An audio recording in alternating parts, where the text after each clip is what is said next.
Hi, this is James of Mega Life 21, the hardest hitting internet talk radio station on the planet, and I'm here once again in the Newsletter Censored Research Center in northeastern New Jersey, and it is early October 2009, and we're having a very unseasonably balmy but rainy day, but it's warm and humid. I am here, of course, with my longtime partner, the one and only, the Reverend Dr. William J. Eisenman, of course, you know, like I always say. And off in the distance, hard at work in her office, there is Esmeralda, personal assistant to the Wizard Azibuco. How's everybody doing? Fine. Fine. Very good. Now, the topic of this video, Internet Talk video show, which, by the way, is uncensored, corporate, and FCC free. So this is it, man. This is the underground media. The topic is, out of respect and to salute the new documentary by Michael Moore about the banks, and I assume credit cards also. This video is done in honor of Michael Moore's new documentary, which I'm sure will be just as great as the other ones that he did, Fahrenheit 9/11 and Sicko. Okay, Reverend Bill. Columbine. Columbine. Do you remember the name of the new documentary? What it's titled? Something about capitalism, love capitalism. affair. Yeah, something like that. Like the love affair with capitalism, something like that. But it's primarily love story. The love story, capitalism. A love story. A love story. I'm sure he's being sarcastic. In one scene, he's going down to Wall Street there, and he's I think he's looking in a garbage can or something. He's looking at something. He says, "He's looking for our money." He's looking for our money. But anyway, this is about credit cards and banks, and we're going to be pretty hard-hitting here. Now, the Reverend Dr. William J. Eisenman has an article that he himself wrote this past week for our local newspaper, the Bergen County Record. The Record. Okay, the primary newspaper in northern New Jersey. Okay, northern New Jersey. And he, once in a while, writes an article about important subjects, of course, hard-hitting, for the newspaper. He's going to read it now. This article is called "Breaching Contract?" ? Breaching contract. Breaching contract. Credit card companies are sending out termination letters to some of their best customers, those who pay the minimum amount each month, but have never been late or missed a payment.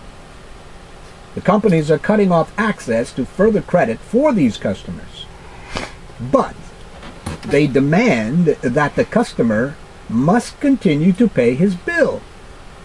Is this not a breach of contract? One party to a contract cannot have all the power.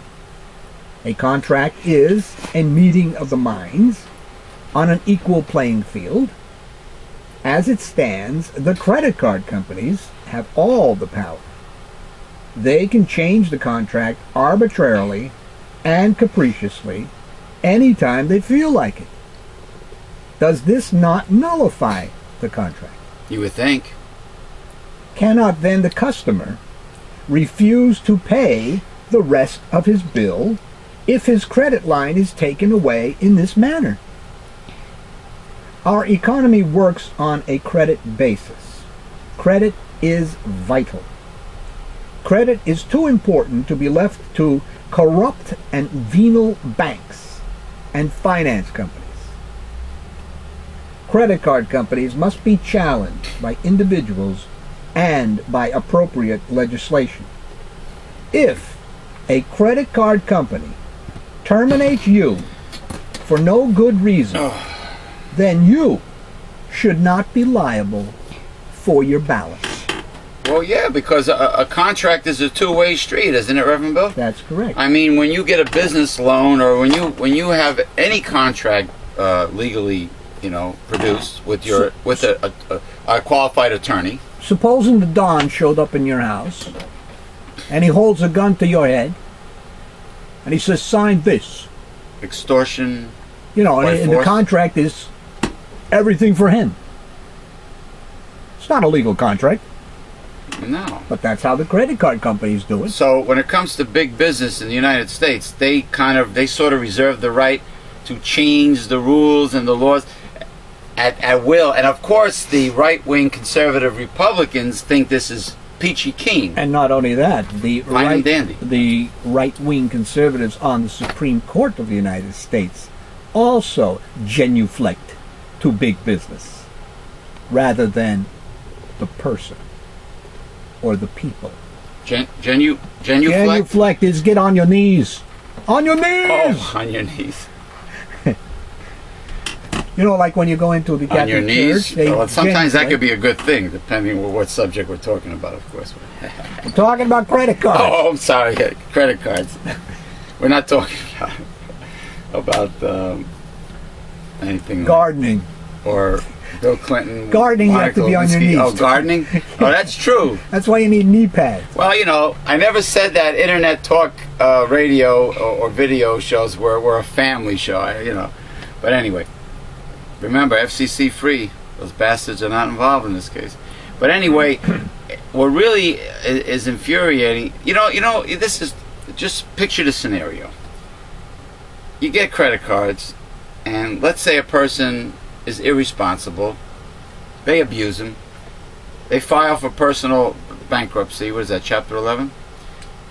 They call it? Is it Chapter 11 personal bankruptcy? Yeah. Okay.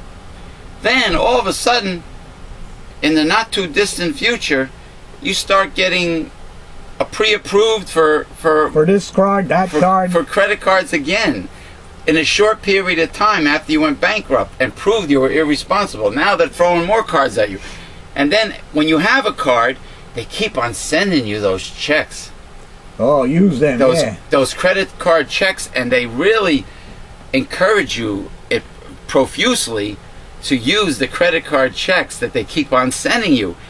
So you end up maxing out, knowing that you're not paying off your balance, which is probably what they hate, right?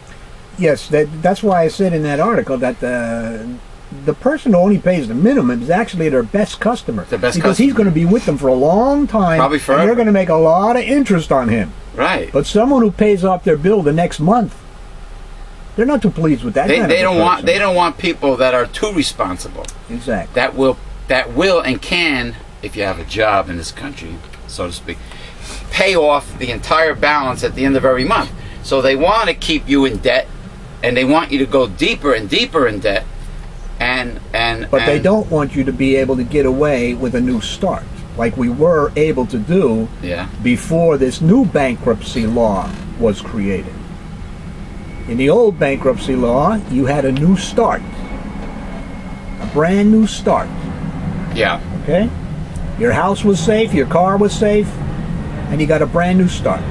Today, they want you to keep paying. Right. Forever. Okay? There's a plane going overhead. The nerve of the plane to interrupt this very important video. How dare it?